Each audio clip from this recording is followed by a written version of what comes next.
Hey guys, welcome back to the P square salon. आज हम आपको बताएंगे, देखो ये मैम के ऑलरेडी कलर्ड हेयर है और ये बहुत ज्यादा फ्रीज हो गया है, राइट। और यहाँ पे आप देखेंगे तो एक्सेस में व्हाइट है, ये देखो दिख रहा है आपको व्हाइट हेयर, राइट। ऐसे तो पूरे हेयर में ही व्हाइट है, तो हमें इस व्हाइट को काफी हद तक कवर भी करना है। रूट टचअप में तो 100% कवर होएगा। अब मैम को फैशन शेड चाहिए प्लस हाईलाइट्स भी चाहिए, तो उसमें कहीं ना कहीं ट्रांसपेरेंट लुक रह सकता है। अब प्लस में मैम को इसके अंदर बाद में हेयर की क्वालिटी को इंप्रूव भी कराना है। अब कलर के ऊपर कोई भी ट्रीटमेंट हम करेंगे, केराटिन, बोटॉक्स, नैनोप्लास्टिक, तो कलर को बूस्ट कर देगा, कलर को फेड आउट कर देगा। लेकिन अगर वहीं पे हम प्रोटीन ट्रीटमेंट करेंगे सलॉन स्पेशल का, तो कलर को बूस्ट ही नहीं करता, कलर को मतलब फेड आउट नहीं करता, वो पेनिट्रेशन में जाता है, उसमें केमिकल लेस है वो अगेन। तो राइट कंडीशन आपको मैं दिखा देता हूँ, ये वाली है। व्हाइट हेयर पे भी कवर आएगा, वो भी देखेंगे आप। रूट्स के थ्रू तो 100% आएगा, उस पर तो हम 4 नंबर के आसपास करेंगे। और लेंथ पे हम करेंगे 5 नंबर के आसपास का ग्लोबल, और हाईलाइट जो करेंगे 6-7 नंबर की करेंगे हम, राइट। ये देखिए, राइट कंडीशन ये है। अब हम वॉश करेंगे, स्टेप टू स्टेप आपको दिखाते हैं कैसे क्या हो रहा है। तो 2-3 चीज करेंगे, रूट टचअप, ग्लोबल, हाईलाइट्स और प्रोटीन ट्रीटमेंट भी करेंगे। कैसा होता है देखते हैं। सो गाइस स्टार्ट करते हैं हेयर वॉश से। हेयर वॉश करना आपको बिल्कुल डीप एंड क्लीन। अब इतना सारा काम करना है तो हेयर वॉश तो साफ तरीके से होनी चाहिए ना, बाल तो बिल्कुल। तो हमने अच्छे से क्लीन किया, पहले हेयर 2 बार शैम्पू करके क्लीन किया तरीके से, राइट। अब इसको करेंगे हम 100% ड्रायर, क्योंकि पहले कलर ही करना है ना। तो उसके लिए हम लेंगे 20 volume plus blonder bleach powder, right. ये देखिए, अब सेक्शन निकालेंगे नेपेरी से बिल्कुल तरीके से, पहले बैक साइड से और साइड बाई साइड से हमारे और सेक्शन चल रहे हैं। ये देखिए, ये बिल्कुल स्लो में मैंने आपको दिखाया है कि कैसे कैसे पहला सेक्शन लगेगा फिर फॉरवर्ड हो जाएगा, राइट। बिल्कुल तरीके से लगाना है आपने, और कोशिश करना है कि आपकी एप्लीकेशन इतनी फाइन हो कि आपको रीफिल ना करना पड़े, क्योंकि ऑलरेडी वर्जन है, मैंने आपको बता दिया। एक तरीके से आधे कलर है, आधे मतलब उसी में है, ऊपर लिफ्टेड ही हेयर है, तो इसको वर्जन ही मान लो आप। तो पैच आने के चांसेस कम हो, क्योंकि जब आप 2-3 काम इकट्ठे कर रहे हो तो ग्लोबल और इसके बाद आप रूट टचअप भी करोगे, उसके अंदर रीफिलिंग करते वक्त बड़ा होच पोच हो जाता है।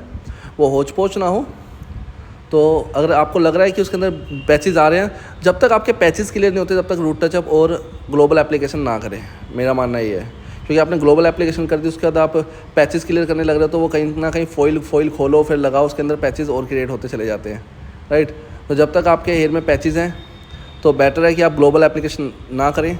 लेकिन यहाँ पे हमारे पास पैचेस नहीं आएंगे, क्योंकि हमने हेयर को एनालाइज अच्छे से कर लिया था कि एक बारी में बहुत फाइन हेयर आएगा। जब मैं लास्ट में आपको दिखाऊंगा तो आप बोलोगे 20 वॉल्यूम से इतना हाई शेड चला गया।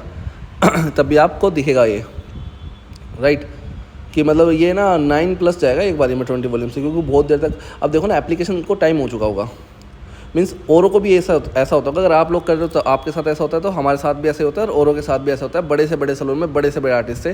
क्योंकि एक तो हाईलाइट की एप्लीकेशन में टाइम लगता है, दूसरा उसके बाद आप टचअप करोगे, उसमें टाइम करने में ही आपको 15-20 मिनट तो चाहिए। इतने कंजस्टेड एरिया में देखो कितनी फाइन सेक्शन हाईलाइट निकाल, देख लो कितनी फाइन है, कितनी फाइन वीविंग्स है, इतना तरीके से निकालते हैं। मतलब बच्चे बहुत फाइन तरीके से वर्क करना है आपने भी, राइट। अब मैं आपको बता रहा था कि जब रूट टचअप में टाइम लगता है, फिर रूट टचअप को छोड़ोगे, फिर ग्लोबल करोगे, इन सब में ही आपको आराम से धीरे धीरे एक सेक्शन, एक फॉइल इधर रखो, एक फॉइल इधर रखो, एक आपके हेल्पर आपको पकड़ रहा होगा, तो घंटा भर लगता है। तो घंटे भर से वो लगा रहता है। उसके बाद आपकी मजबूरी होती है कि आप फॉइल खोल नहीं सकते, क्योंकि इस टाइम आपने ग्लोबल लगाया, रूट टचअप लगाया, उनको अलग से आपको एक ग्लोबल लास्ट का स्टेप भी लगाओगे तो उसको भी अलग से आधा घंटा छोड़ना है। तो ले दे के इस प्रोसेस को 1.5 घंटा हो जाता है। तो 1.5 घंटे लगातार वो भी फॉइल में पैक, उसके अंदर हीट बन रही है और आसपास जो कलर लगा है उसकी भी हीट बन रही है, तो उसके से कलर लिफ्ट अच्छा खासा हो जाता है हेयर का अंदर से, ब्लीच वाला या नॉर्मल कलर लगाओगे वो भी अच्छा खासा लिफ्ट हो जाएगा। तो ये कंडीशंस वेरी करता है कि कैसे कैसे होता है, क्योंकि मैं आपको ना बहुत डीपली बता रहा हूँ, ये होता है। क्योंकि आपने रूट टचअप किया 15-20 मिनट में, वो भी करेंगे ना, फॉइल को हटा के धीरे धीरे कंजस्टेड होता है तो लगता है उसमें टाइम। उसके बाद आपको ग्लोबल करोगे, इन दोनों में एप्लीकेशन में आपको 40-50 मिनट लग जाएगी। उसके बाद लास्ट सेक्शन होगा, 50 मिनट हो गई। लास्ट सेक्शन जो होगा ग्लोबल का, उसको भी तो आधा घंटा चाहिए, 40-35 मिनट देते हो ना, तो 1.5 घंटा तो बिल्कुल टिप्स पे काउंट हो सकता है। और जहाँ आपने एप्लीकेशन थोड़ी अप डाउन कर दी तो फिर और गड़बड़ हो जाएगी। गड़बड़ नहीं होती, मतलब कि लिफ्ट होता चला जाता है हेयर, राइट। और 20 वॉल्यूम से लगाए तो ज़्यादा देर में भी कुछ ऐसा नहीं है कि फ्रीज हो जाएगा हेयर बहुत ज़्यादा या वो। और आपको जितना ही डर लग रहा है कि एप्लीकेशन में आपको टाइम लगता है एनोल, तो आप उसके अंदर प्लैक्स एडिटिव कर लो, जो कि आपके हेयर के बोन को फिक्स रखेगा। अब हमारी हाईलाइट ऑलमोस्ट पूरी हो गई है, देखिए, राइट। अब लेके आते हैं हम इसके अंदर अपना रूट टचअप। रूट टचअप आ गया 4 नंबर का कलर ट्यूब्स, राइट, और उसके साथ 20 वॉल्यूम से ही करेंगे ताकि ग्रे कवरेज और 4 नंबर से अच्छी खासी ग्रे कवरेज हो जाती है। ये देखिए, राइट, ये कितना फाइन आया है, सेक्शन। इस टाइम ना फॉइल बहुत प्यार से पकड़ना है, फॉइल स्विच होते हैं नीचे की तरफ। अब आगे टचअप के बाद कलर, ये 5 नंबर का कलर प्लस 20 वॉल्यूम। 20 वॉल्यूम से इसलिए क्योंकि ऑलरेडी आपको ब्राउन ब्राउन सा दिख ही रहा होगा हेयर के एंड्स, बस रूट से है हल्का सा, और उसके अंदर शेडो भी आ जाएगी और हाईलाइट के हेयर मिलके वो इवनली हो जाएगा। तो फालतू में 30 वॉल्यूम लगाने की जरूरत नहीं है और हेयर की क्वालिटी को डाउन करने की भी ज़रूरत नहीं है। तो इस चीज़ का आपको बिल्कुल ध्यान रखना है कि कब हेयर की क्वालिटी डाउन हो रही है, तो उस चीज़ को बिल्कुल कवरअप होकर चलना है कि अगर वो उसके बगैर काम हो सकता है मिनिमम डैमेज में, तो वो आपको करना है। अगर यहाँ पे आपको 30 वॉल्यूम की नीड पड़ रही है तो शुड बी यूज़ प्लैक्स ट्रीटमेंट। कोई भी प्लैक्स, किसी का भी ब्रांड का प्लैक्स बना लगा सकते हो आप, ज़रूरी नहीं है कि किसी पर्टिकुलर का। उन सबका काम होता है बॉन्ड को क्रिएट करना, बॉन्ड फाइबर की तरह काम करते हैं, तो उन हर एक का प्लैक्स अच्छा ही ये काम करता है। किसी किसी का सुपीरियर भी होता है, लेकिन और जो बाकी हैं वो बेकार नहीं होते, ठीक ठाक बढ़िया काम करते हैं। इसलिए किसी भी ब्रांड का नाम नहीं लिया जाएगा। हमारा ग्लोबल भी हो गया, पूरा टचअप भी हो गया, तो हमने देखा कि पहले हम ग्लोबल धो लेते हैं। अच्छा, जब भी आप टचअप, ग्लोबल और हाईलाइट वगैरह एक साथ करते हो तो पहले आप ग्लोबल के कलर को धोओगे, क्योंकि वो 5 नंबर का 4 नंबर का है, और आपकी हाईलाइट है जो 8-9 लेवल पे गई हुई है। अगर आपने हाईलाइट पहले खोल दी, देखो निकल गया ना 9 लेवल का कलर, ये देखो। और दिखाता हूँ मैं आपको, ये देखो, मैंने बोला था ना एक बारी में जाएगा 9 लेवल तक। ये देखो कितना वाइटिश आया है, और वो भी 20 वॉल्यूम से। जब पैक रहते हैं बैक टू बैक टाइम लगता है, तो ऐसा होता है। ये देखिए, राइट। अब हम क्या करेंगे, अब मैं क्या बता रहा था आपको, जब आप वॉश करते हैं तो पहले आप हेयर के कलर को वॉश करेंगे, क्योंकि इतने ज़्यादा ब्लॉन्ड हेयर के अंदर अगर आप पहले हाईलाइट खोल देते तो जो 4 नंबर का और 5 नंबर का कलर है ना, वो ऊपर से इस पर लग के आ जाता। अब 5.12 प्लस 10 वॉल्यूम डिपॉजिट के लिए 5.12 मतलब इसके अंदर आपको ऐश और इरिडेशन, वॉयलेट और ब्लू दोनों के पिगमेंट इसके अंदर डालने हैं, जिससे कि एक सेटलमेंट कलर आए, क्योंकि येलो हमारा पीक पे है, ठीक है। वॉयलेट मैंने वैसे डाल दिया टिंच के लिए, ताकि वो थोड़ी सी टिंच आए उसके अंदर। येलोश के अंदर हल्की सी पर्पल की टिंच आती है, तो पर्पल की टिंच तो आती नहीं, वो हल्की सी ना वॉयलेट बिल्कुल लाइट सा, हल्का सा पिंकिश मिलता है, बिल्कुल लाइट सा पिंक लगता है। फिर वो देखो आपको लग रहा है ना पिंक। अब इसके अंदर प्रोटीन लगाएंगे, प्रोटीन बिल्कुल भी आपका कलर नहीं उड़ाएगा, टेंशन मत लीजिए। जैसा आपके कलर के हेयर्स हैं वैसे ही रहेंगे, जैसे आपको दिख रहा है ना ऐसे ही रहेगा, इसलिए मैंने लगाया, राइट। ब्लीच वाले बालों पे हल्का फुल्का लिफ्टिंग देखने को मिल सकता है, वो भी हल्का फुल्का, ना के बराबर।